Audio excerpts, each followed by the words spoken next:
ఈ వీడియో అందరూ చూడండి. ఇది అజయ్ బాబు, రాజేష్ మహాసేన.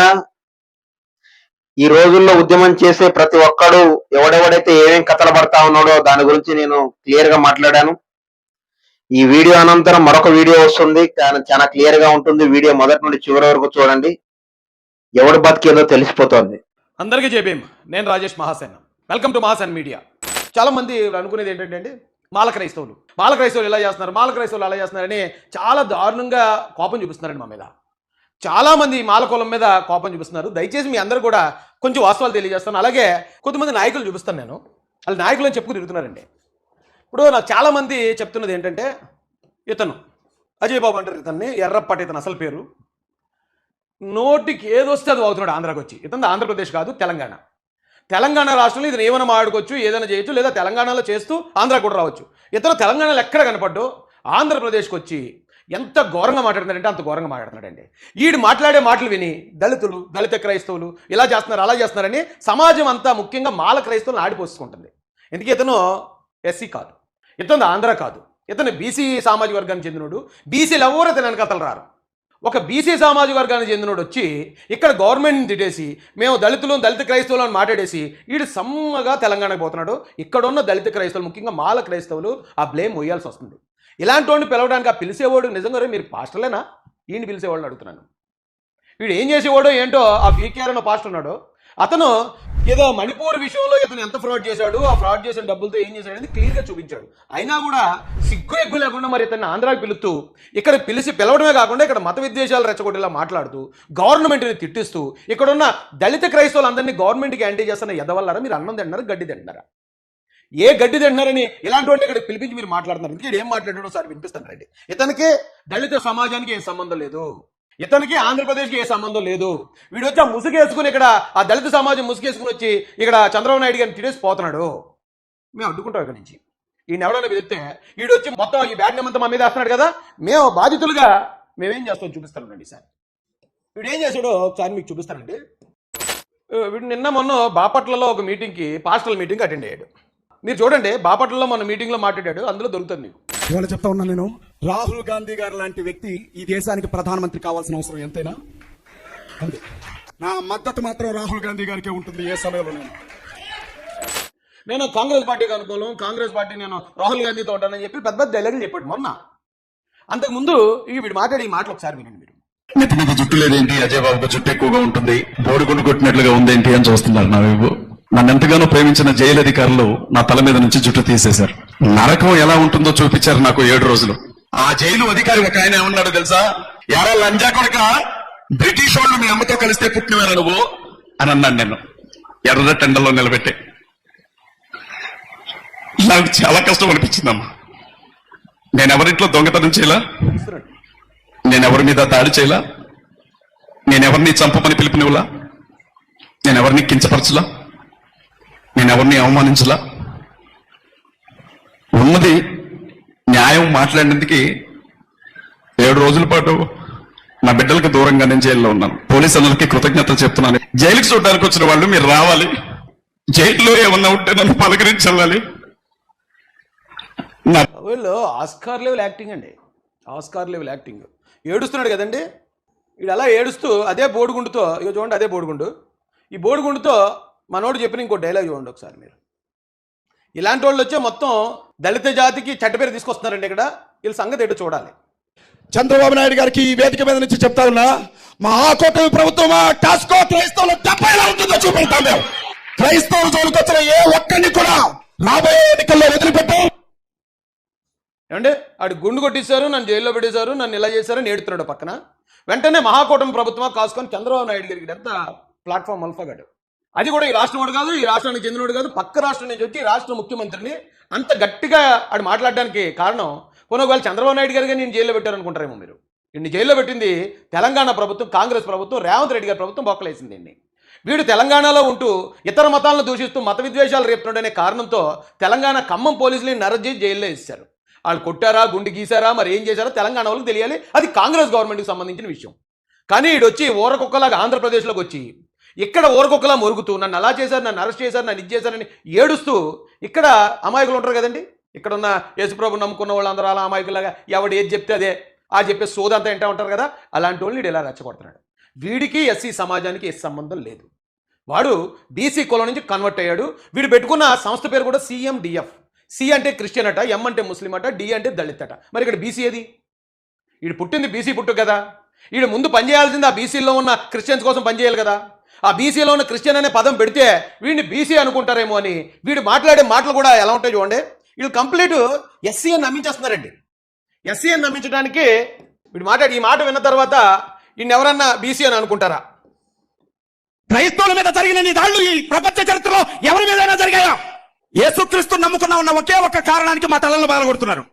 యేసుక్రీస్తు ప్రభువు నమ్ముకున్నామన్న ఒకే ఒక్క కారణానికి మీరు దళితులు కాదు అంటున్నారు, మా రిజర్వేషన్ లాక్కుంటున్నారు. యేసుక్రీస్తు ప్రభువు నమ్ముకున్న ఒకే ఒక్క కారణానికి తుపాకులతో కాలుస్తున్నారు, ఇనపరాట్లతో కొడుతున్నారు, కర్రలతో రాళ్లతో. ఏరా నువ్వు దళితుడికే పుట్టావా? మీరు దళితులు కాదు అన్నారు, మా రిజర్వేషన్ లాక్కుంటున్నారని ఆడు మాట్లాడే మాటలో వినే జనానికి ఏమర్థం అవుద్దండి? ఓహో, ఈడు కూడా మన దళితుడేలా ఉంది, వీడు కూడా మనకులాగే ఆ రిజర్వేషన్, మన రిజర్వేషన్ల కోసం వీడు బాధపడుతున్నాడు అంటే వీడు మన ఎస్సీ అని ఆ కూర్చున్న వాళ్ళకు వింటున్నారు. వీళ్ళకి క్రైస్తవులైనందుకు కోపం కాదు మన మీద. అట్రాలు ఒక ఎస్సీ వాడు, వీడు నేను సమానమా అన్న కోపం వాడికి.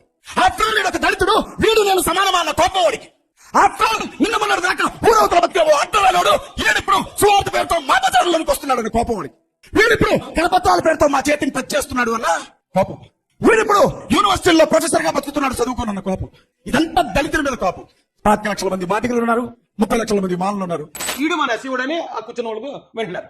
ఇక బయట నుంచి చూసే సమాజం ఈడు ఎస్సీ క్రిస్టియన్ అనుకుంటా ఈడెంత దారుణంగా ఇతర మతాలను దూషిస్తున్నాడు, సీఎం గారిని దూషిస్తున్నాడు, ఇతర మతాల్లో ఉన్న దేవుళ్ళని విమర్శిస్తున్నాడు. ఈ ఎస్సీ క్రిస్టియన్స్ అందరూ ఇంతే అని చెడ్డ పేరేమో మాకు. డబ్బులు దండుకోవడం దగ్గర నుంచి ఆ ఫోన్ పే స్కానర్లు పెట్టుకుని దేవుడి పేరు చూపించి లేకపోతే బైబిల్ పేరు చూపించి పోరాటాన్ని యేసుప్రభు కోసం పోరాడుతానని చూపించి డబ్బులు కోట్లు కోట్లు వెనకేసుకునేది వీళ్ళు. ఈ ఎదవలు చేసే ఎదవ పనులంతా ఆ పాపం వచ్చి పడేది దళిత క్రైస్తవుల మీద. వీడు ఎస్సీవుడు కాదండి. ఒకవేళ ఎవరికంటే నాకు నేను ఒక ఆయన చూపించాడు, ఎవడండి ఎలా మాడుతున్నాడు, ప్రవీణ్ పగడాల్ గారు తమ్ముడేట కదా అని. ఈడు ప్రవీణ్ పగడాల్ గారు తమ్ముడేటి. ప్రవీణ్ పగడాల్ గారు ఇలాంటి వాడిని చూస్తే చెప్పించి కూడా అతడైనా పాస్టర్లకు వ్యతిరేకం, ఇలాంటి పాస్టర్లకు ప్రవీణ్ పగడాల్ గారు. అయితే ఇంటి తీసేద్దాం. మా సోదరుడు, నా స్నేహితుడు ప్రవీణ్ పగడాల్ గారి గురించి కూడా ఒక మాట చెప్తాను. ఇప్పుడున్న పాస్టర్లు అందరికన్నా, చాలా మంది పాస్టర్ల కన్నా రూపాయి తీసుకోకుండా పాస్టర్లు చేసే తప్పులను కూడా ఎండగడుతూ దేవుడు మార్గంలో ఉండండి, ఎవరికైనా సాయం చేయండి అని చెప్పిన వ్యక్తిత్వం. ఈయన ఎందుకు చనిపోయాడో ఇక దేవుడికి తెలుసు, అది వేరే విషయం. అయితే ఈయన్ని పట్టుకుని వేళ చాలా మంది పోరాడుతున్నారు. ముఖ్యంగా హర్ష కుమార్ తర్వాత ఇంకొక విజయ్ కుమార్, IAS విజయ్ కుమార్, మరో జాడ శ్రవణ్ కుమార్, మరో జూపుడి, వీళ్ళందరూ పోరాడుతున్నారండి. వాళ్ళందరూ ఎవరు? Harsha Kumar Mala, Jada Shravan Kumar Mala, Jupudi Prabhakar Mala, and PV Sunil Kumar Mala, liberation congress party Vijay Kumar Mala. వీళ్ళందరూ బయటకు వచ్చి మాట్లాడేస్తుంటే ప్రవీణ్ పగడాల్ గారు కూడా మాలే అనుకుంటున్నారు. కానీ నిజానికి ఆయన కోసం పోరాడాల్సిన బాధ్యత మాలలుగా ఉంది, మాలలు చేస్తారు, తప్పలేదు. కానీ ఈయన తల్లిదండ్రులు ఇద్దరిలో ఒకరు ముస్లిం అయితే రెండో వాళ్ళు మాదిగా, మాదిగా కాంబినేషన్ అండి. ఈయన ఏ రోజు కులం గురించి మాట్లాడలే, ఏ కులం గురించి తప్పు మాట్లాడలే, ఏ కులం ఈయన జెంటిల్మెన్ ఈయన. కానీ ఈయన కోసం పోరాడే వాళ్ళందరూ వీళ్ళు వైసీపీకి అనుకూలమైన వ్యక్తులు ఉండడంతో ఆయన కూడా మాలనుకుని ఆయన అలాగలా చనిపోయాడు. ఆయన చనిపోయినందుకు ఇలా ఈ మాలలు ఎలా చేస్తున్నారని మొత్తం మాలల మీద దుష్ప్రచారం మొత్తం. పాపం ఆయన ఆత్మ కూడా ఘోషిస్తూ ఉంటుందండి అక్కడ. నా కోసం ఇలాంటి వాళ్ళు, ఇంత నీచమైన వ్యక్తులు నా కోసం అక్కడ ఇలా తప్పుడుగా ప్రచారం చేస్తున్నారా అని. అంటే అర్థం చేసుకోండి, ప్రవీణ్ పగడాల గారు కూడా మాల కాదు, మాల క్రిస్టియన్ కానీ కాదు. ఆయన కులాలకు అతీతమైన క్రిస్టియన్. ఆయన మహానటులంతా మహానాయకులు కావాలని కన్న కలలే వారి యొక్క ఆలోచన, ఆవేదన, ఆతృత, ఆర్భాటం. ఈ ఆలోచన, ఆర్భాటం నీతి, నిజాయితీ, నిబద్ధతగా వచ్చిన ఒక్కడు కూడా లేడు. మొత్తం యాక్టింగ్ పర్పస్ తోటి వచ్చిన మొత్తం ఎదవలే ఉన్నారు. ఈరోజు క్రైస్తవ్యంలో పాస్టర్ల లాగే తయారు 99.99% పాస్టర్లు దొంగనా కొడుకులే ఉన్నారు, దొంగలు తయారయ్యారు. పొట్ట కూటి కోసం వేసుకున్న ఒక వేషం చాలా మంది 99.99%. అసలు ఆదర్ల రవి అనేవాడు క్రైస్తవ్యం కోసం ఎందుకు వీడియోలు చేయాలి? ఆదర్ల రవి అనేవాడు మత ఉన్మాదులతోటి ఎందుకు పోట్లాడాలి? అసలు ఆదర్ల రవి అనేవాడు ఎందుకు ఆ పిచాచ రాక్షసులతో పోరాడాడు? ఇప్పుడు వచ్చిన బుడరకాన్లంతా ఇప్పుడు వచ్చి క్రైస్తవ్యం కోసం నేను పోరాడతాను, నేను అది చేస్తాను, ఇది చేస్తాను, పీక్తాను ఏక్తాను అనేసి మాట్లాడుతూ అన్న బుడరకాన్లు ఉన్నారు చూసారా, వీళ్ళంతా బాల్ బచ్చాలు. ఒక్కొక్కడు అధికారం కోసం, ఒక్కొక్కడు తమ యొక్క స్వలాభం కోసం మతాన్ని అడ్డుపెట్టుకొని మన దేశంలో దందా చేస్తా ఉన్నారు. అది హిందువుల్లోనే కాదు, క్రైస్తవ్యంలో కూడా. ఇప్పుడు నేను చెప్పబోతున్నాను మన మహాసేన రాజేష్. ఈ వ్యక్తి ఆంధ్రప్రదేశ్లో ఉంటాడు. ఈయన గురించి ఇప్పటి వరకు నేను ఒక్క మాట కూడా ఎప్పుడు తప్పుగా మాట్లాడలేదు, ఎప్పుడు అసభ్యకరంగా కూడా మాట్లాడలేదు, ఎప్పుడు ఆయనని అవమానించి కానీ కించపరిచి కానీ మాట్లాడలేదు. అసలు ఆయన గురించే నేను మాట్లాడలేదు. ఎందుకు అంటే, అసలు ఆదర్ల రవి అనేవాడు క్రైస్తవ్యం గురించి ఎందుకు మాట్లాడాల్సి వచ్చింది? క్రైస్తవ్యంలో పాస్టర్ల పైన, క్రైస్తవ్యం పైన, క్రైస్తవ సభ్యుల పైన దాడులు జరుగుతున్నప్పుడు ఆదర్ల రవి ఎలా వచ్చాడో మీలో కొందరికి తెలిసి ఉండొచ్చు, కొందరికి తెలియకపోయి ఉండొచ్చు. నేను ఒక చిన్న డాక్టర్గా నా క్లినిక్ లో కూర్చొని ఫేస్బుక్ లో ట్రోల్స్ చేసుకుంటూ పోతూ ఉంటే వీడియోలు, హైదరాబాద్ లో హమారా ప్రసాద్ అనే ఒక మత ఉన్మాది వికేఆర్ పాస్టర్ విజయ్ కుమార్ అని ఆయనని ఇంటర్వ్యూకి పిలిపించి మ్యాన్ హ్యాండ్లింగ్ చేస్తూ కొడుతున్నట్టు ఒక వీడియో నా కంట్లో కనిపించింది. నేను అదవరికి రౌడీలతోటి, గూండాలతోటి, నక్సలైట్లతోటి, ఫ్యాక్షనిస్టులతోటి అతి భయంకరంగా తాగుతూ తిరుగుతూ రోజుకు 3 డబ్బాల సిగరెట్లు తాగేవాడిని, 3 బాక్సుల సిగరెట్లు తాగేవాడిని. ఏ ఊరు పోయినా ఒక లంగా, ఒక దొంగ ఉన్నాడంటే వాడు నా దోస్తు. అటువంటి హంతకులతోటి, కిరాతకులతోటి తిరిగేవాడిని. నేను వాటిని పక్కకు పెట్టి నేను డాక్టర్ అయిన తర్వాత నా వృత్తి నేను చేసుకుంటూ కూర్చుంటున్న క్రమంలో ఒక రోజు నాకు ఏమనిపించిందంటే, నేను చూసుకుంటూ పోతుంటే నాకు అది కనిపిస్తే, ఆ హమార ప్రసాద్ అనేవాడిని దాదాపు 3 సంవత్సరాల నుంచి అదే విధంగా క్రైస్తవులను హింస పెడతా ఉంటే ఒక రోజు వాడికి నేను మధ్యాహ్నం కాల్ చేసి వాణ్ణి కా నుంచి బండ్రాగునింతం వరకు, కాగునింతం నుంచి బండ్రాగునింతం వరకు, ఏ నుండి జెడ్ వరకు, భూమి నుండి ఆకాశం వరకు, తూర్పు నుండి పడమర వరకు, భూమి మీద ఎన్ని బూతులు ఉంటాయో అన్ని బూతులు వాడిని తిట్టి, ఆ రోజే యూట్యూబ్ లో ఎలా పెట్టాలో కూడా తెలియదు నాకు, ఆ వీడియో పెడితే నా క్రైస్తవులంతా సంబరపడ్డారు. నేను 1 నిమిషంన్నర 2 నిమిషాలు మాత్రమే బూతులు మాట్లాడాను, కానీ యావత్ ప్రపంచంలో ఉన్న క్రైస్తవులందరూ ఆదర్ల రవి అంటే వాడు దమ్మంటే ఏంటో వాళ్ళందరూ చూశారు, కనిపెట్టారు. ఆ వీడియో దాదాపు 2 లక్షల మంది చూశారు. అంతకు ముందు నా యూట్యూబ్ లో ఒక వీడియో కూడా లేదు. దమ్ము, ధైర్యం, గట్స్ ఉన్న మగాన్ని కాబట్టి ఆ రోజు వాడిని తిట్టాను, అదిరించాను, బెదిరించాను. వాడి చేత తరువాత నేను వానితో మాట్లాడి వాడిని తిట్టి వాడిని బెదిరించిన తర్వాత వాడు దాదాపుగా 3 సంవత్సరాలు ఒక వీడియో కూడా వాడి యూట్యూబ్ ఛానల్లో పెట్టలేదు గాక, ఒక పాస్టర్ని గాని, ఒక క్రైస్తవ సభ్యుని గాని వాడు తిట్టలేకపోయాడు. వాడిని అలా అదిరించాను, బెదిరించాను. కానీ వాడు సైలెంట్ గా నన్ను చంపాలని ఎన్నో ప్లాన్లు వేశాడని నాకు తెలిసింది. నేను లైవ్ లో, కాన్ఫరెన్స్ ఆడియో కాల్స్లలో నేను లైన్ లో ఉండి కూడా నిర్దాక్షిణంగా విన్నాను వాడు నా పైన ఎలాంటి వేశాడు. అట్లాంటి మతోన్మాదుల పైన ఎంతో మందితో యుద్ధం చేశాను, పోరాడాను, ప్రాణాలకు తెగించాను. కానీ ఆదల్ రవి ఆ విధంగా క్రైస్తవంలోకి వచ్చాడు. నేను ఏ స్వార్థంతో క్రైస్తవ్యంలో లీడర్ గా ఎదగాలని రాలేదు. వీడియోలు చేస్తూ ముందుకు క్రైస్తవ్యంలో లీడర్ గా రాలేదు. క్రైస్తవ్యంలో పైసలు సంపాదించాలి, క్రైస్తవ్యం పేరు అనుకొని రాలేదు. ఈరోజు నా వెనుక వచ్చిన నా బుడరకాన్లు వాళ్ళు, నేను మతం కోసం పోరాడుతున్నాను, నేను మతం కోసం, ధర్మం కోసం పోరాడుతా ఉన్నాను, నేను క్రైస్తవ్యం కోసం పోరాడుతా ఉన్నానని వాటికి అవి ఇవి పేర్లు పెట్టి రెచ్చగొట్టే మాటలు మాట్లాడుతూ, నేను రెచ్చిపోయిన మతోన్మాదులను దించి కింద పెడితే కాము ఉన్న మతోన్మాదులకు కింద నుండి ఇల్లు మతోన్మాదులకి రెచ్చలు కొడుతున్నారు మన క్రైస్తవ్యంలో కొందరు నాయకులు అని చెప్పుకుంటూ.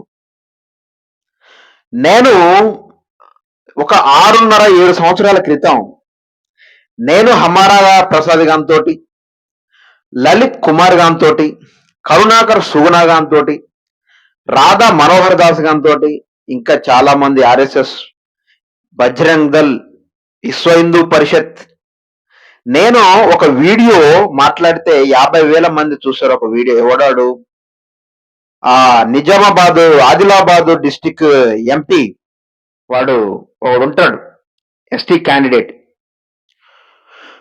వాణ్ణి పాస్టర్లకి బుల్లెట్లు దింపుతాను అని వాడంటే వాని పైన నేను వీడియో చేస్తే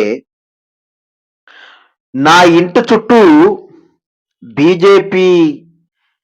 బీజేపీలో ఉన్నటువంటి కరుడుగట్టిన నేరస్తులందరూ నా ఇంటి చుట్టూ నన్ను చంపడానికి లేకపోతే నన్ను కొట్టడానికి, నన్ను ఇబ్బందుల పాలు చేయడానికి ఇంటి చుట్టూ 3-4 రోజులు తిరిగిన సంగతి నాకు చివరి రోజు తెలిసింది. ఆ రోజు తెలిసిన తర్వాత నేను ఆగుతానా? నా గురించి తెలిసి కదా, చావుకి అడ్డంగా నిలబడి కూడా పోరాడతాను నేను. అటువంటి వాళ్ళని బెదిరించి ఇంటి మొత్తం తొక్కకుండా చేశాను. ప్రాణాలకు తెగించి ఎన్నో పనులు చేశాను. ఆంధ్రప్రదేశ్లో ఆత్రేయపురం అనే, రాజమండ్రి దగ్గర ఆత్రేయపురం అని, అక్కడ వాళ్ళు చర్చి కూలగొడతాము, కట్టనీయము, తగలబెడతాము అని అంటే నేను ఎవరెవరినో పిలిస్తే వాళ్ళు భయపడి రాలేదు. అక్కడ ఆంధ్రప్రదేశ్లో వాళ్ళు చంపేస్తారేమో అని. కానీ నేను ఆడికి నా కుటుంబ సభ్యులైనటువంటి నా అన్నయ్య, నా అక్క కొడుకు అయినటువంటి నా అల్లుడు, నేను, వేణు జోసెఫ్ అని ఒక బ్రదర్ గారు, 5 మాత్రమే పోయి మీసం మెలేసి ఎవడైతే బెదిరించాడో, ఎవడైతే అదిరించాడో, ఎంఆర్ఓ ఆఫీస్కి వెళ్ళాం, పోలీస్ స్టేషన్కి వెళ్ళాం, అక్కడ పరిస్థితుల్ని మాట్లాడడం, కుక్క కంటే అధ్వానంగా ప్రయాణం చేశాం, నరకం అనుభవించాం, వచ్చాం. అట్లాంటి కార్యక్రమాలు ఎన్నో చేశాం మేము. కానీ ఈ మధ్య ఒక సెల్ ఫోన్ కొనుక్కొని, 20-30 వేల రూపాయల సెల్ ఫోన్ కొనుక్కొని, ఇట్లాంటి ఒక మైక్ కొనుక్కొని, ఆ వీడియోలు కెమెరా ముందు పెట్టుకొని వాడిని అరిచి ఈయన్ని అరిచి ఓ ఓ ఓ ఓ ఓ అని తెగ అరిచి ఈరోజు నేను క్రైస్తవ్యం కోసం పోరాడేవాడిని అని ఫోన్ పేలు, గూగుల్ పేలు.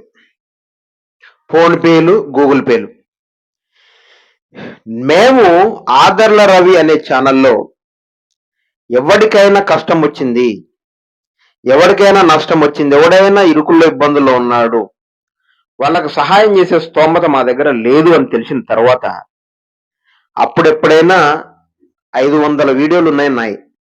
అందులో ఒక 10-15 కూడా మేము పెట్టున్నాం ఫోన్ పేలు, గూగుల్ పేలు అని. ఎందుకు? ప్రాణాలకు తెగించి మమ్మల్ని ఇంటికొచ్చి ఇంటి చుట్టూ కాపులాలు కాసి చంపాలనుకున్న బీజేపీ వాళ్ళకు భయపడకుండా మేము అది ఎవరికి చెప్పలేదు ఇప్పటివరకు. ఇప్పుడు చెప్తున్నాను నేను. ఆ సంఘటన గనక మీకు ఎవరికైనా జరుగుంటే, ఇప్పుడు వీడియోలు చేసే బుడరకాన్లు, నాయకులని చెప్పుకునే బుడరకాన్లు ఎవరైనా ఉంటే దాన్ని సాగదీసి దానికి మసాలా వేసి దాంట్లో పసుపు, కారం, ఉప్పు, దాంట్లో ఆ మసాలా, ఈ మసాలా, అల్లం పేస్ట్ అన్ని వేసి మిక్సీ చేసి మంచిగా గుమగుమలాడిచ్చేవాళ్ళు. బీజేపీ వాళ్ళు నన్ను చంపడానికి వచ్చారు, అయ్యో అది ఇదని మొత్తుకొని ఏడిసి ఏదేదో కథలబడేటోళ్ళు. కానీ నేను ఇంతవరకు ఎవరికి చెప్పుకోలే. మొట్టమొదటిసారి ఇప్పుడే రిలీజ్ చేస్తున్నాను ఈ వీడియోని. హమారా ప్రసాద్ గారు నన్ను చంపాలని హైదరాబాద్ మొత్తం లైవ్లు పెట్టుకొని తిరిగాడు. చాలా మందికి తెలుసు, నా సహోదరులకు. నేను భయపడ్డానా? నన్ను చంపుతా అంటున్నాడు, నన్ను కాపాడండి అని ఫోన్ పేలు, గూగుల్ పేలు పెట్టానా? ఎందుకు? నా బ్రెయిన్ లో ఫోన్ పే, గూగుల్ పే అనే ఆలోచన లేదు. నేను నాయకుడిని కావాలనే ఆలోచన లేదు. నా గోల్ ఏంటంటే అటువంటి హంతకుడి నోరు మూపించాలి అనేదే నా ఆలోచన. ఎందుకు?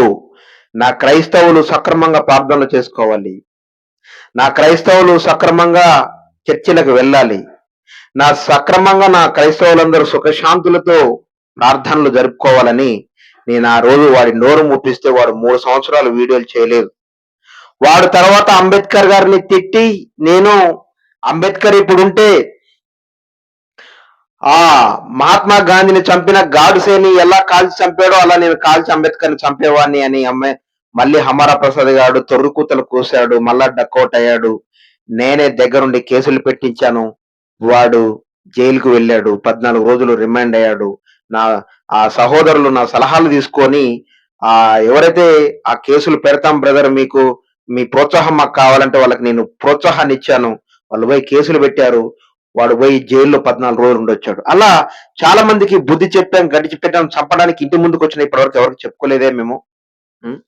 చిన్న చిన్న విషయాలని సాగదీసి లబ్బర్ సాగదీసినాడు, సాగదీసి దాంట్లో మసాలాలు జల్లి ఈ రోజు క్రైస్తవ్యం కోసం మేము పోరాడుతున్నామని బెంజ్ కార్లు కొనుక్కుంటా ఉన్నారు, పెద్ద పెద్ద కార్లు, సిటీలలో పెద్ద పెద్ద ఇండ్లు, పెద్ద పెద్ద ఫ్లాట్లు.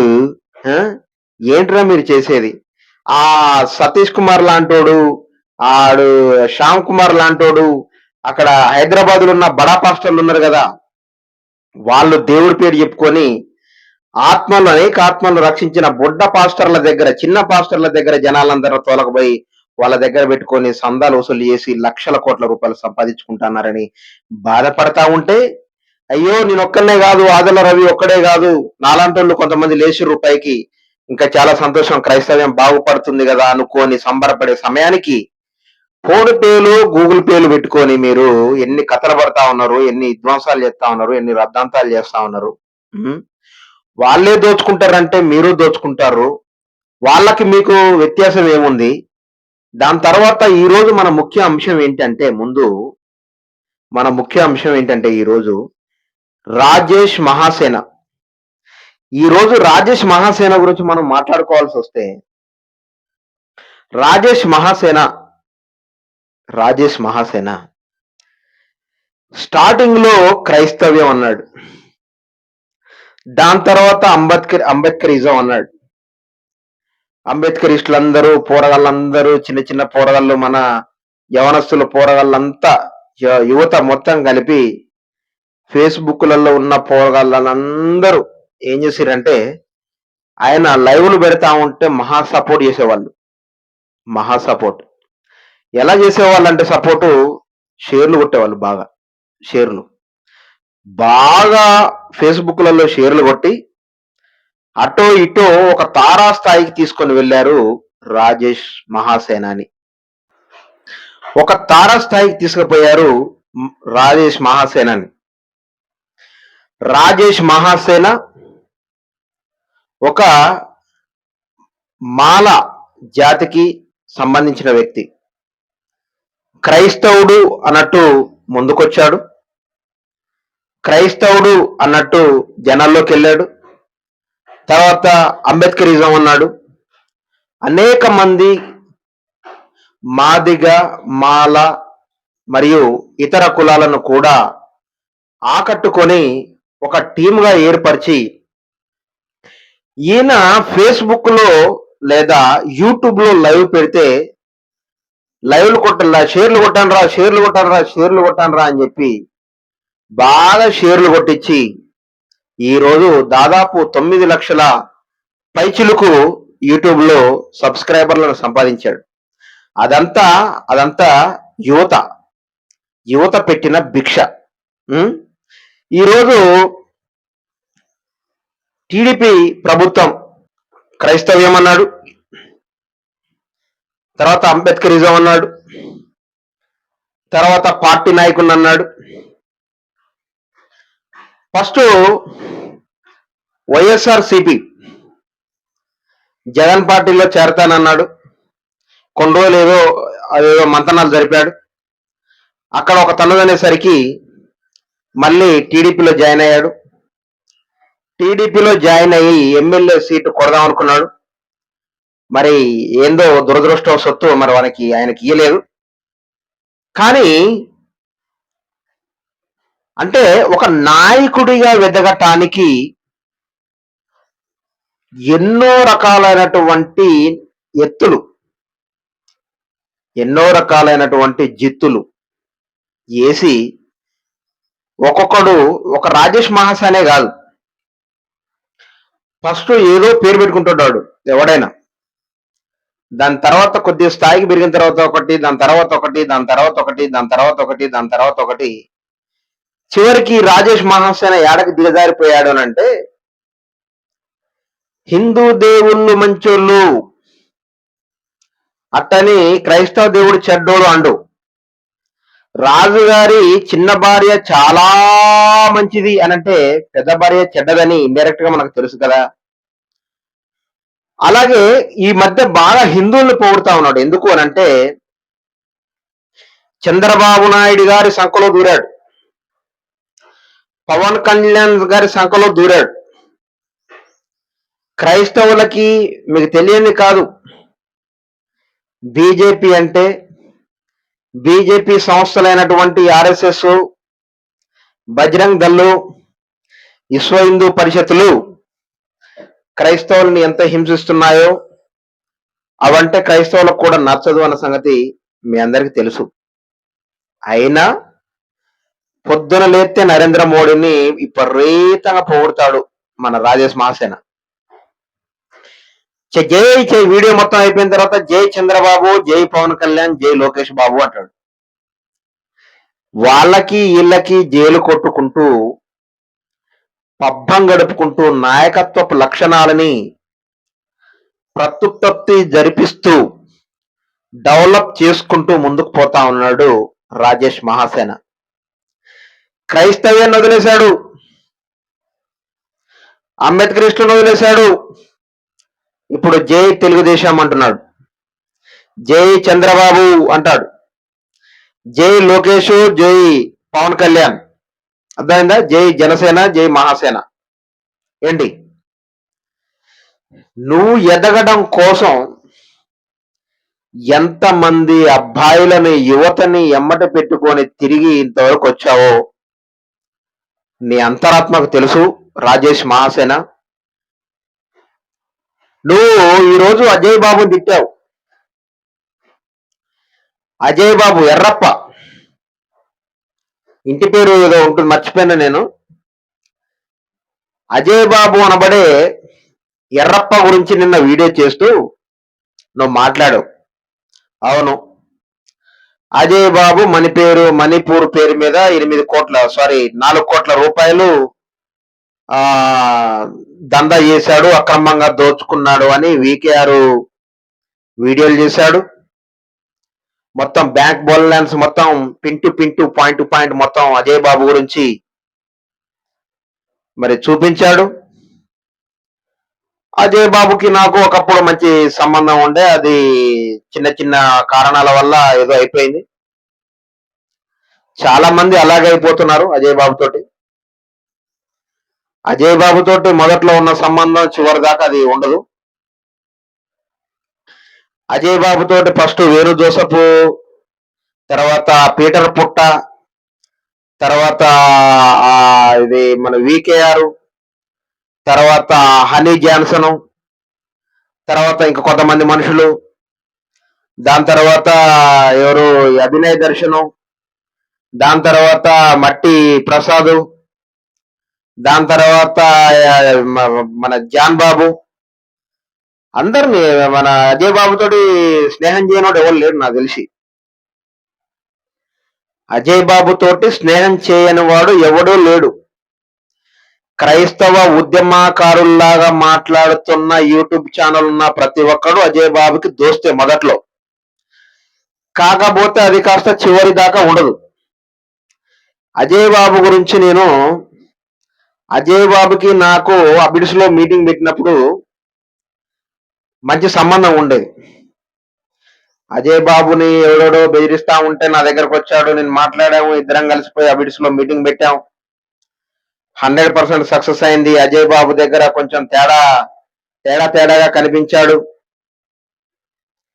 ప్రవర్తనలోను ప్రతి దాంట్లోనూ. అజయ్ బాబుని వదిలేశాను. అజయ్ బాబు నా మీద వీడియోలు పెట్టాడు, నేను అజయ్ బాబు మీద పెట్టాను. వీకేఆర్ మీద అజయ్ బాబు పెట్టాడు, అజయ్ బాబు వీకేఆర్ మీద పెట్టాడు, వీకేఆర్ అజయ్ బాబు మీద పెట్టాడు. మేము చేసుకున్నాం, అయిపోయింది. సరే, అజయ్ బాబు జైలుకు పోయే సమయంలో సరే దేవుడు ఏమన్నాడు బైబిల్లో, కోపం వస్తే ఉదయం నుంచి సాయంత్రం దాకా కూడా ఉండొద్దు అన్నాడు, పొద్దుగుకే వరకు కూడా ఉండొద్దు అన్నాడు. ఈ పాస్టర్లు అంతా తగలబడ్డారు, బ్రోకర్ పాస్టర్లు, దరిద్రంగా తయారయ్యారు ఎదవలు. బైబిల్లో ఒక్క అంశాన్ని కూడా ఫాలో కావట్లేరు. ఉదయం నీకు ఎవడి మీదనైనా కోపం కానీ క్రోధం కానీ వస్తే అది పొద్దుగూకే వరకు రెఫరెన్స్ బైబిల్లో ఎక్కడో ఉంటుంది. సాయంత్రం అయ్యేలోగా, పొద్దుగూకేలోగా నువ్వు వాని మీద కోపాన్ని తీసివేసి వాడిని మిత్రుడిగా చేసుకోవాలని ఉంది. నాకు కోపం ఒక్క సెకండే వస్తుంది. ఆ వచ్చినప్పుడు ఒక అరుపు నేను అరిస్తే కిచెన్ రూమ్ లో ఉన్న స్టీల్ సామాన్ మొత్తం మోగుతాయి, అంతగానో అరుస్తాను నేను కోపం వస్తే. ఆ స్టీల్ సామాను నేను అరిసిన శబ్దానికి డింగ్ అని మోత మోగి ఆరిపోయే లోపు నా కోపం తగ్గిపోతుంది. నాలో అంత ప్రేమ, అంత కోపం ఉంది. అజయ్ బాబు పైన సరే స్టార్టింగ్ లో అంటే ప్రజల దగ్గర 3-4 కోట్లు దొబ్బి వాళ్ళని మోసం చేశాడు, అటువంటి ప్రవర్తన వల్లనే అజయ్ బాబుని నేను దూరం చేసుకున్నాను అని నేను అనుకొని పక్కకు వచ్చాను.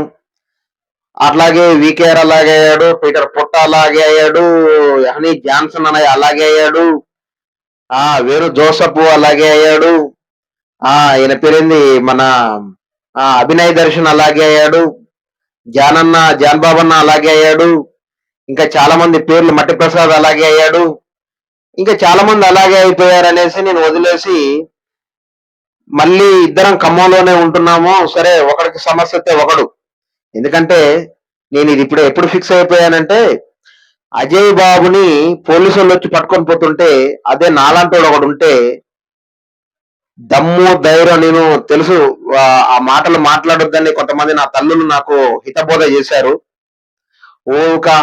హతసాక్షి అవుతానని, అదైతానని ఇదైతానని మాట్లాడొద్దు అని కొంతమంది నా తల్లులు నాకు బోధించారు. ఆ నోటి నుంచి శుభవాక్యాలు రావాలి కానీ అట్లాంటి మాటలు మాట్లాడొద్దు నాన్న అన్నారు. నేను వాళ్ళ మాట కట్టుబడి అటువంటి మాటలు మాట్లాడట్లేదు. కానీ నేను ఎలా అంటే ప్రాణాలకు తెగించి పోరాడే వ్యక్తిని నేను. అజయ్ బాబు జైలుకు పోయేటప్పుడు మన మన మన ప్రవీణన్న, పగడాల ప్రవీణన్న చనిపోయే రోజులలో నాకు లైట్ గా గ్యాస్ట్రిక్ ప్రాబ్లం ఉండడం వల్ల అది చెస్ట్ పెయిన్, హార్ట్ ప్రాబ్లం లాగా కొద్దిగా ఏదో అనిపించి నాకు నేను హాస్పిటల్లో 2-3 డేస్ జాయిన్ అవ్వాల్సి వచ్చింది. అందువల్ల నేను ప్రవీణ్ పగడాల గారి గురించి కానీ అజయ్ బాబు గారి గురించి కానీ నేను మాట్లాడడానికి ముందుకు రాలేకపోయాను. లేకపోతే నేను హైదరాబాద్ లో లేను, లేకపోతే నా పుట్టిన గడ్డ దగ్గర లేను, నేను ఖమ్మంలోనే ఉన్నాను, ఖమ్మం హాస్పిటల్లోనే జాయిన్ అయి ఉన్నాను. నేను ఎందుకు అజయ్ మీద మళ్ళీ నాకు ప్రేమ కలిగింది, మళ్ళీ నేను అజయ్ తోటి సరే అయిపోయిందేదో అయిపోయింది గొడవలు, ఇద్దరం ఖమ్మంలోనే ఉంటున్నాం కాబట్టి రేపొద్దున ఏమైనా ఆయనకు సమస్య వచ్చినా ఎవడైనా ఆర్ఎస్ఎస్డో, బీజేపీడో, బజరంగ దళోడో ఇద్దరం బాగా నోరేసుకొని మాట్లాడే వాళ్ళమే, ఇద్దరం పౌరుషంగా మాట్లాడే వాళ్ళమే. మరి నాకు రేపు నా పొద్దున నాకు కష్టం వచ్చినా ఆయన వస్తాడు, దగ్గరున్నాడు కాబట్టి. ఆయనకు కష్టం వచ్చినా నేను వెళ్తాను. మరి అటువంటి ఒకరికొకరు సంబంధాలు కలిగి ఉండాలి, వెళ్ళాలి. ఎన్ని రోజులు కక్షలు క్రోధాలు, మనం ఏమన్నా కోట్ల ఆస్తుల దగ్గర తన్నుకున్నదా? నా ఆస్తులు ఏమైనా ఆయన గుంజుకున్నాడా, ఆయన ఆస్తులు ఏమైనా నేను గుంజుకున్నానా? మన గోల్ ఒకటే కదా, మనం క్రైస్తవ్యం కోసం పోరాడాలి. క్రైస్తవ్యంలో ఉన్నటువంటి ఎవడెవడైతే దుర్మార్గులు ఉన్నారో వాళ్ళని పక్కా తీసి పెట్టాలి, చూపించాలి సమాజానికి. తర్వాత హిందువుల్లోనూ ఆర్ఎస్ఎస్, బీజేపీ, బజరంగ దళ, విశ్వ హిందూ పరిషత్లలో ఉన్నటువంటి మత ఉన్మాదులు ఎవడైతే ఉన్నాడో వాళ్ళని అణిచివేయాలి, మా మీదకి రాకుండా చేయాలి. మా పాస్టర్లు శుభ్రంగా ప్రార్థన చేసుకోవాలి. మా సంఘ సభ్యులు, భారతదేశంలో ఉన్న సంఘ సభ్యులందరూ హ్యాపీగా చర్చికి వెళ్ళాలి. కాబట్టి మనం ఎవడిని వదిలిపెట్టేది లేదు అనే అంశం పైన మనం పోరాడాలి. కాబట్టి ఒకరికొకరు సొంత అన్నదమ్ములం కాకపోయినా దేవుని బిడ్డలంగా కలిసిమెలిసి పోరాడదామని ఒకరోజు నేను అజయ్ బాబుని ఎవడో బెదిరించాడు. అరే మేము మంచి తిమ్మిరి మీద ఉన్నాం, వేసేస్తాం, నిన్ను తీసేస్తాం అంటే నా ప్రాణం ఆగలేదండి.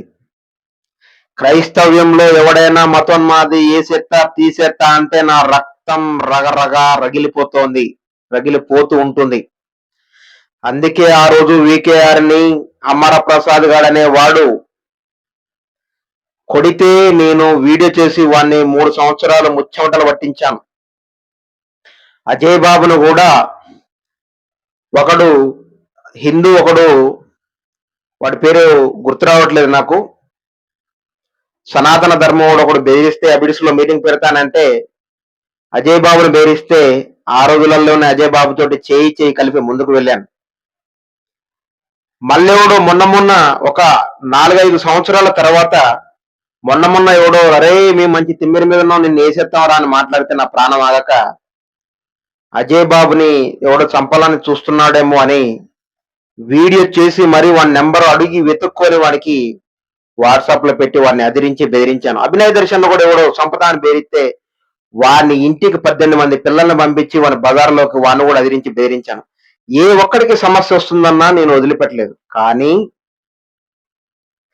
ఈరోజు ఈ మహాసేన అనేవాడు ఇంకా ఎవడెవడో గాని ఏదేదో వాగేస్తా ఉన్నారు. మీరు సంసారంలో అయితే ఇంకొకరి గురించి మాట్లాడండి, మీరే పెద్ద బోకరోళ్ళు. మీరే పెద్ద బోకరోళ్ళు. నేను వికేఆర్కి అజయ్ బాబుకి నాకు అజయ్ బాబుకి చిన్నవి వచ్చినాయి, ఓకే. మళ్ళీ నేను అజయ్ బాబుతో కలిసిపోవాలనుకున్నాను. ఎందుకు అంటే ఇద్దరం ఒకరికొకరు సొంత అన్నదమ్ముల్లాగా కాకపోయినా కలిసి రేపు పొద్దున ఒకరికి సమస్య వస్తే ఒకరు పరిష్కరించుకోవడం కోసం అని ఒకరోజు ఆ బెదిరించే వాడి వీడియో నేను వీడియో చేసి వాడిని బెదిరించి ఆ వీడియోని అజయ్ బాబుకి వాట్సాప్ లో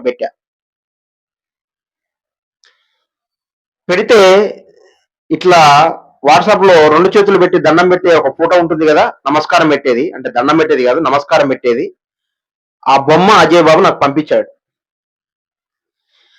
నేను ఐ లవ్ యూ అని ఆయనకు పంపించా మెసేజ్. తర్వాత లవ్ సింబల్ ఏదో పంపించా అనుకోండి, లవ్ సింబల్ ఉంటది కదా, ఆ లవ్ సింబల్ ఏదో పెట్టి అజయ్ బాబు పంపించి లవ్ యూ అని పంపించా నేను. మనోడు దానికి ఏం రిప్లై చేయలేదు కాక నాకు ఫోన్ కూడా చేయలేదు. సరే ఫోన్ చేయకపోయిండు, దాని కింద లవ్ సింబల్ పెట్టినా, నేను లవ్ యూ అని పంపించిన, మళ్ళీ లవ్ యూ అని కానీ థ్యాంక్ యూ అని కానీ ఏం రెస్పాండ్ రాలేదు. కొన్ని రోజులు చూసుకొని లైట్ తీసుకున్నా. ఆ పర్సన్కి నేను అవసరం లేదేమో, ఒకప్పుడు అవసరం ఉన్నా, నన్ను పిలిపించుకున్నాడు, ఆ బిడ్స్లో మీటింగ్ పెట్టుకున్నాడు. నేను వేరే ఊర్లో ఎక్కడో ఉంటే ఆయనకు అప్పుడు అవసరం ఉంది కాబట్టి నాతోటి నీతో మాట్లాడితేనే రవి బాయ్ నువ్వు రావాలి నీతో మాట్లాడాలి అన్నా అంటే రావాలంటే అందులో కారులో ఒక 4-5 పిల్లల్ని వేసుకొని వచ్చాడు, నాతో మాట్లాడుకున్నాడు, తన బాధలు ఏదో చెప్పాడు, తన బాధల్ని నేను తీర్చాను, వెళ్ళిపోయాడు అజయ్ బాబు. ఆ రోజు ఇలా జరిగింది. ఇప్పుడు నేను ఆదిలో అవసరం లేకపోవచ్చు, నాకు కూడా అజయ్ బాబు అవసరం లేదు. ఇప్పుడు నీ ఇంటికి అంత దూరము, నీ ఇంటి నుంచి నాకంతే దూరం, నా ఇంటి నుంచి నీకంతే దూరం. నేను ఎవరిని ఇప్పుడు రెచ్చగొట్టే వీడియోలు చేయట్లేను, ఎవరిని తిట్టే వ్యవహారానికి పోవట్లేదు, ఎవరిని కొట్టే వ్యవహారానికి పోవట్లేదు, ఎవరు నా జోలికి రాడు. ఎవడైనా నా క్రైస్తవుల జోలికి వచ్చి చర్చిల మీద ఎగబడి తిరగబడి చికాకులు చేస్తే నేనే యాక్చువల్గా నేను రియాక్ట్ అవుతా, పోలీస్ స్టేషన్ పోతాను, ఎస్పీ దగ్గర పోతాను, డిఎస్పీ దగ్గర పోతాను, మినిస్టర్ దగ్గర పోతాను, మంత్రుల దగ్గర పోతాను, సీఎం దగ్గర పోతాను. నా క్రైస్తవ్యాన్ని కాపాడుకోవడానికి నానా తిప్పలు నేను పడతా, నా బాధలు నేను పడతా. రాజేష్ మహాసేన మాట్లాడిన వీడియోని అన్నా నువ్వును అజయ్ బాబు మాట్లాడుకుంటున్నట్టున్నారు కదా, ఆ మధ్య మీ ఇద్దరికి ఏదో చిన్న అయినాయిలే గాని అజయ్ బాబు నువ్వు మాట్లాడుకుంటున్నట్టున్నారు కదా, మొన్న అజయ్ బాబు గురించి మంచిగా అంటే గుడ్నెస్ తోటి ఒక వీడియో పెట్టావు కదా, మరి అజయ్ బాబు నీతో మాట్లాడుతానే ఉన్నట్టున్నాడు కదా, ఈ రాజేష్ మహాసేన అనేటోడు మరి ఏంది ఇట్లా దారుణంగా మాట్లాడుతా ఉన్నాడు, అరే వాడు వీడని మాట్లాడుతా ఉన్నాడు అని అంటే ఏదో ఒకసారి ఆ వీడియో లింకులు పంపమంటే నాకు 3-4 లింకులు పంపించాడు ఆ బ్రదర్ ఎవరు, నా ఫాలోవర్, క్రైస్తవ బిడ్డే పంపించాడు. నీ వీడియో 4 వీడియోలు ఒక్కొక్కటి 8 నిమిషాలు 9 నిమిషాలు ఉన్నాయి, రాజేష్ మహాసేన మాట్లాడింది చూసాను. నేను చూసిన తర్వాత నాకు అక్కడ అర్థమైంది ఏంటంటే దాంతో పాటు చూస్తూ ఉంటే అది చూసి కడిగేసిన తర్వాత మళ్ళొకసారి ఫోన్ ఆన్ చేస్తే రాజేష్ మహాసేన క్రైస్తవుల గురించి కొంచెం తక్కువ మాట్లాడుతూ, హిందూ దేవి దేవతల గురించి కొంచెం ఎక్కువ మాట్లాడుతూ, చంద్రబాబు నాయుడు సంఖలోను, నరేంద్ర మోడీ సంఖలోను,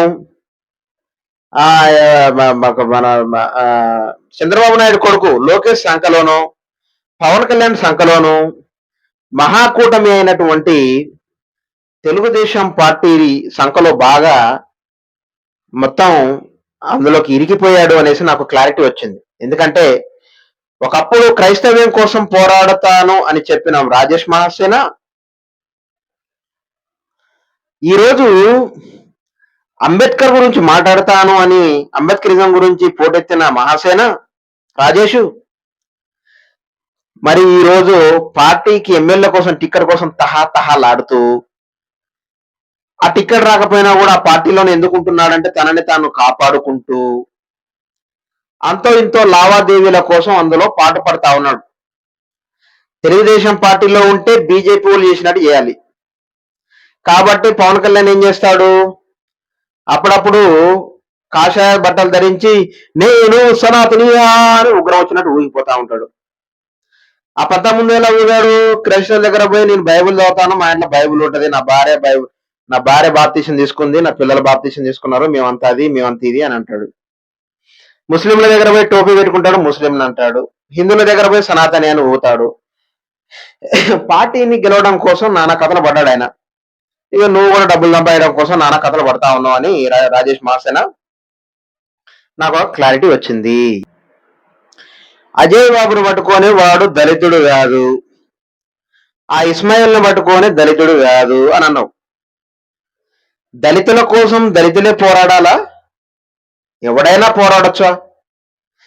క్రైస్తవ్యం కోసం ఎవడైనా పోరాడొచ్చా లేదా?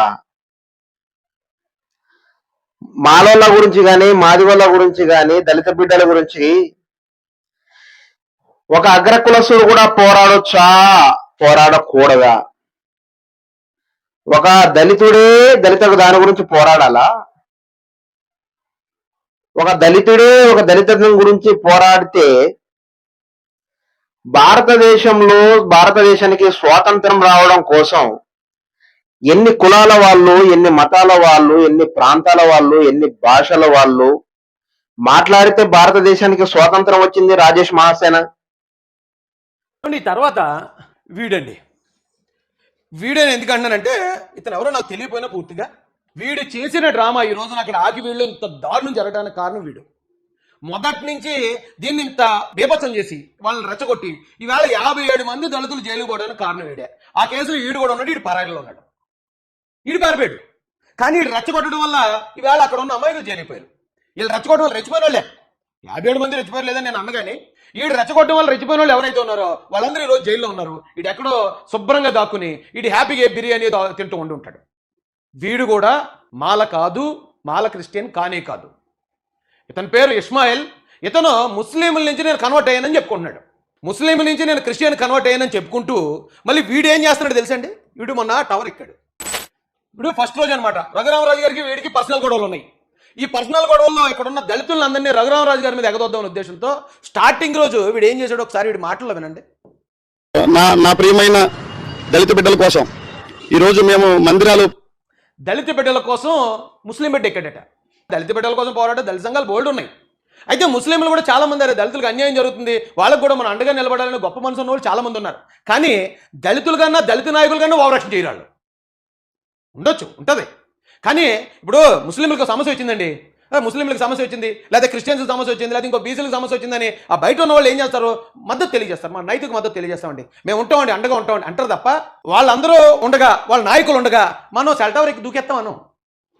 ఈ గలీజ్ నా సాలేగాడు ఫస్ట్ నుంచి కూడా దళితులను ఇలా రెచ్చగొట్టుకొచ్చాడు. నా దళిత సోదరులు అంటంలో విన్నవాడు చూసినాడు ఏమంటారు, వీడు చేసేది ఓవరాక్షన్ అని అందరికీ తెలుసు. వీడు టవర్ ఎక్కాడు కానీ దూకడనే విషయం తెలుసు, ఎందుకంటే చాలా గట్టిగా పట్టుకున్నాడు టవర్ని. ఎక్కడైనా చెయ్యి ఊడిపోతుందేమో, కింద పడిపోతానేమో, చచ్చిపోతానేమో అని. కానీ వీడు ఏమన్నాడు, నా దళిత బిడ్డల కోసం అనగానే ఆడు దళితుడు అనుకుంటున్నాను. ఆడు దళితుడు కాదు. ఇలాంటి అదవులందరూ తయారయ్యి మొత్తం దళిత కమ్యూనిటీ మీదే బ్యాట్ తీసుకొచ్చేస్తున్నారు.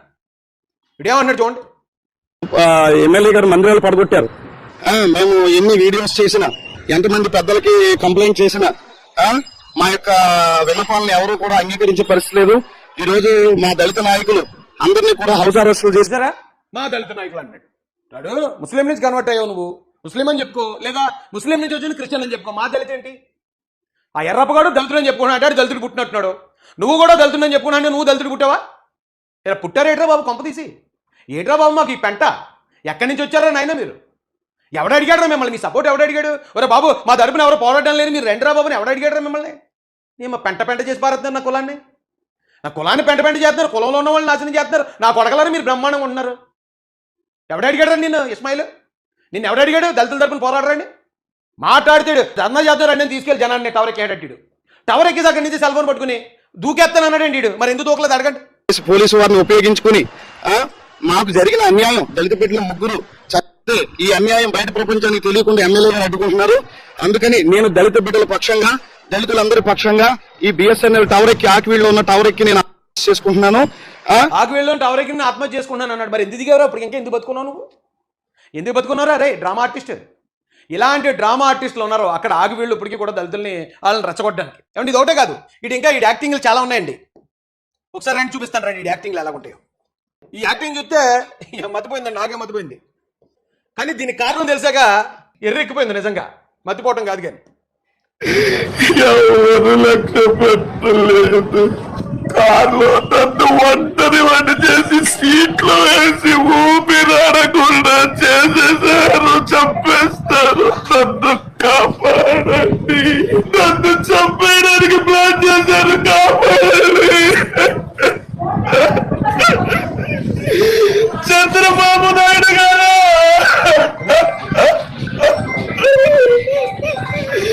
లోకేష్ గారు,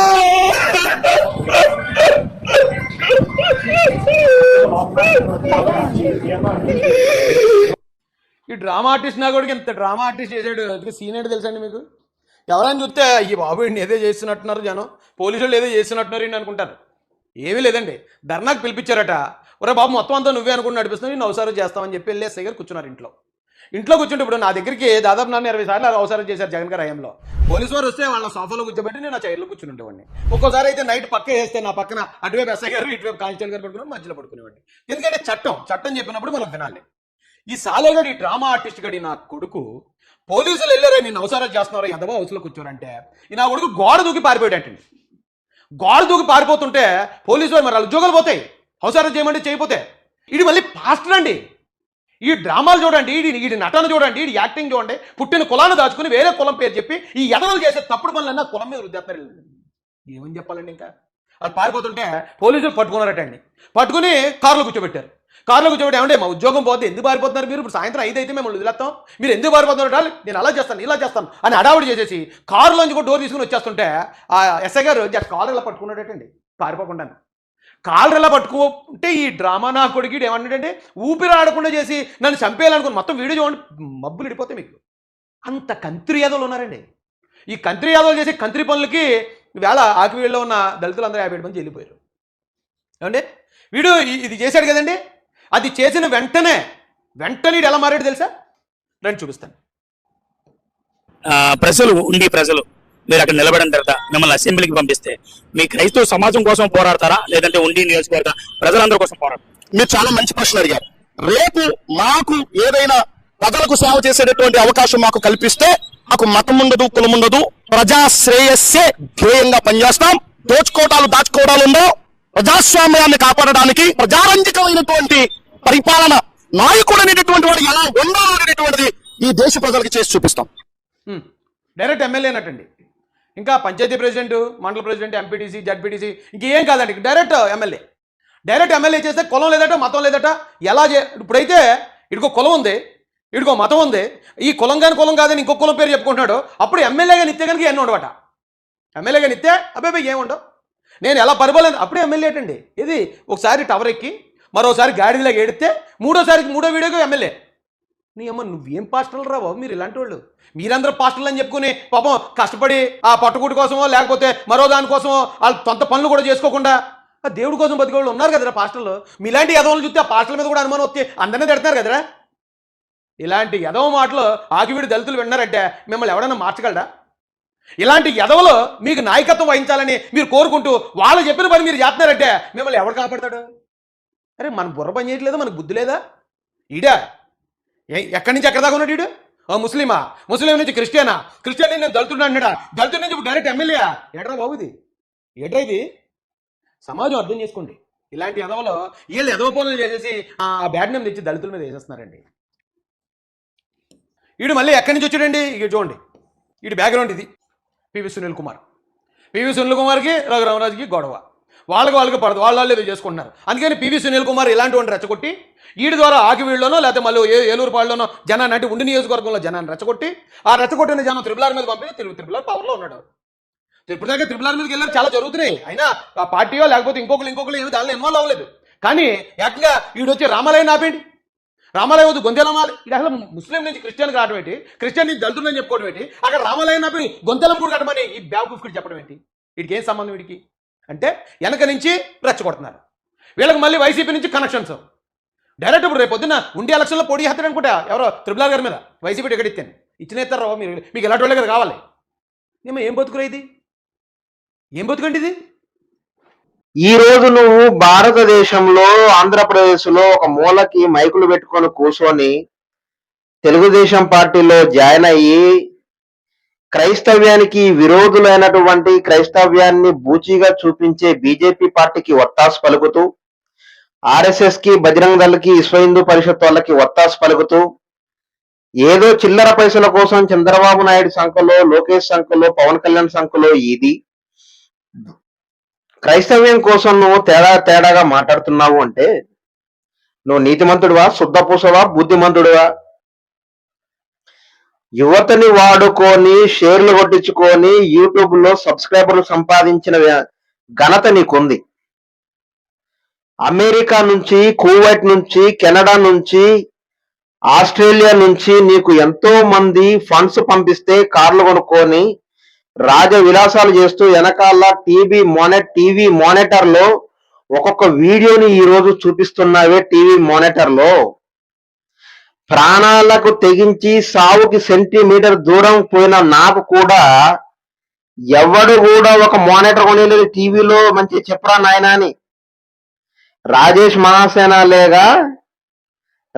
మహాసేన లాగా టీవీలో చూపిస్తూ చెప్పుకొని నాకు ఎవడు ఒక మానిటర్ కొనేలేదు, ఒక కంప్యూటర్ కొనేలేదు, ఒక సెల్ ఫోన్ కొనేలేదు, ఒక చిన్న మైక్ ఎవడు కొనేలేదు. నీకు అమెరికా నుంచి డబ్బులు వచ్చే సంగతి తెలుసు నాకు. Rajesh Mahasena Australia, Canada, Kuwait, వేరే దేశాల నుంచి కూడా నీకు క్రైస్తవ సోదరులు, సోదరిమణులు డబ్బులు పంపించిన విషయం నాకు తెలియదు అని నువ్వు అనుకుంటే నీ మూర్ఖత్వం నాకు తెలుసు. అర్థమవుతుందా? అటువంటి పరిస్థితి నుంచి వచ్చిన వాడి నువ్వు. అలాగని దౌర్జన్యాలు, దోపిడిదారితనాలు, చెత్త వేసాలేసే ఎవడినైనా ఖండించి బుద్ధి చెప్పకూడదా అంటే చెప్పొచ్చు. కానీ ఫస్ట్ నువ్వు సక్రమంగా ఉండు. నీ కంపు నువ్వు కడుక్కో. నువ్వు నీతిమంతుడిగా ఉండి వేరే వాళ్ళకి చెప్పుకో. దళిత మాల గురించి కానీ, దళిత మాదిగ గురించి కానీ, క్రైస్తవుల గురించి కానీ, ఎవడి గురించైనా పోరాడే వ్యక్తి హక్కు ప్రతి వ్యక్తికి ఉంది. అజయ్ బాబు బీసీ కావచ్చు, ఇస్మాయిల్ అనేవాడు ముస్లిం అయి ఉండొచ్చు. దళితుల కోసం పోరాడితే తప్పేంటి? పోరాడకపోతే తప్పు. కానీ పోరాడితే తప్పేమి? వాళ్ళని ఆ విషయంలో టార్గెట్ చేస్తూ మాట్లాడుతున్నావు. నీకు ఎటువంటి ఆలోచన విధానాలు ఉన్నాయో దేవుని భయంతోటి, భక్తితోటి నీ దొంగ మాటలు, దొంగ వ్యవహారాలు, నువ్వు వాళ్ళని వాడు, వీడు అని సంబోధించి మాట్లాడావు అజయ్ బాబుని, ఇస్మాయిల్ని. నేను కూడా నా అంత పద్ధతిగా, అంటే నా అంత ఫ్లూయెంట్లీ రెస్పెక్ట్ మాట్లాడేవాడు కానీ, నా అంత బరి తెగించి మాట్లాడేవాడు కానీ ప్రపంచంలోనే చూసుండవు నువ్వు. నా అంత శాంతివంతుడు గాని, నా అంత క్రూరవంతుణ్ణి గాని నువ్వు ప్రపంచంలో ఎక్కడ చూసుండవు. నా అంత మంచోణ్ణి కానీ, నా అంత చెడ్డోణ్ణి కానీ ఎక్కడ చూసుండవు. నేను ఇటువంటి పదాలు ఎందుకు వాడుతున్నానయ్యా అంటే, సిగ్గు శరము లేకుండా మీరు ప్రజల దగ్గర ప్రజల సొమ్ము దొబ్బే మీరు, నువ్వు కావచ్చు ఇంకా ఎక్స్ట్రా ఎవరి పేర్లైనా పెట్టుకో అక్కడ బ్రాకెట్ లో, క్రైస్తవ్యం కోసం పోరాడుతున్నాను అని చెప్పే వెధవలు ఎవడెవడైతే ఉన్నాడో, ప్రజల సొమ్ము తింటూ అన్యాయంగా అక్రమంగా, నా కొడుకులకందరికీ ఈరోజు చెప్తున్నాను, దేవుడి భయంతో భక్తితోటి బ్రతకండ్రా అని చెప్తున్నాను. నిన్నగాక మొన్న స్టార్ట్ చేశారు మీరు వీడియోలు పైసల కోసం. నేను 7-8 సంవత్సరాల క్రితం స్టార్ట్ చేశాను కానీ యూట్యూబ్ లో వ్యూస్ కోసం, యూట్యూబ్ లో సబ్స్క్రైబర్ల కోసం, యూట్యూబ్ లో లైక్ల కోసం, యూట్యూబ్ లో వచ్చే పైసల కోసం, యూట్యూబ్ లో మాట్లాడితే ప్రజలు ఇన్స్పైర్ అయ్యి పంపించే పైసల కోసం, లేకపోతే ఏది రాజకీయ నాయకత్వం కోసం కానీ నేను చేయలేదు. ఎవడి నోరైతే మూపించాలి అనుకున్నానో వాడి నోరు మూపించాను. భవిష్యత్ కార్యాచరణలో కూడా ఎవడైనా నోరు తెరిస్తే మూపిస్తాను. మేము పార్టీలు పెడతాం, మేము పీక్తాం ఏక్తాం అంటే దీని గురించి మరో వీడియో చేస్తాను, మాట్లాడతాను. పీకేది ఏకేది ఏముండదు. సమస్య ఎక్కడ వచ్చిందో అక్కడికి పోయి పోరాడండి. ప్రజల సొమ్ము వాళ్ళు కూలికి పోతే 300, సుతారి పనికి పోతే 700-800, వాళ్ళ రక్తపు కూడిని మీరు తినకూడదు. పేద ప్రజల్లాగా తినకూడదు. మీరు ఒకవేళ ఈ ఉద్యమంగా పోరాడుతున్నారా, అంతో ఇంతో సెటిల్ అయిన వాళ్ళు మీకు ఏమైనా వాళ్ళు ప్రేమపూర్వకంగా ఇస్తే తీసుకోండి, కానీ అడక్క తినకండి. భిక్షాం దేహి అని మీరు కార్పొరేట్ పాస్టర్ల గురించి మాట్లాడతారు. వాళ్ళకి మీకు తేడా ఉంది, మీరు అలాగే చేస్తున్నారు, అంతకంటే దారుణంగా చేస్తున్నారు. రాజేష్ మహాసేన గాని, వాడి తలకాయ గాని, వాడి కాళ్ళు గాని, ఎవడైనా గాని మీరు అందరికీ చెప్తున్నాను నేను, ఎర్రి పుష్పంలాగా చేయకండిర్రా, దొంగల్లాగా కాకండి. దొంగనా కొడుకులు తయారయ్యారు మీరంతా, దొంగనా కొడుకులు తయారయ్యారు. ఒకడేమో పాస్టర్ నన్ను టచ్ బస్ అంటాడు, ఒక ఎదవ కచ్చిపులు కొబ్బరి నూనెలు అమ్ముకొని డబ్బులు సంపాదించి నా కొడుకులంతా. కొంతమంది ఏమో క్రైస్తవ్యం కోసం పోరాడుతున్నానని యూట్యూబ్లో కెమెరా ముందు కూర్చొని మాట్లాడి రెచ్చగొట్టే మాటలు మాట్లాడుతూ పైసలు సంపాదిస్తా ఉన్నారు. ఈ ఇస్మాయిల్ గురించి, అజయ్ బాబు గురించి మరి రాజేష్ మహాసేన ఏం మాట్లాడాడో వీడియోలు వినండి.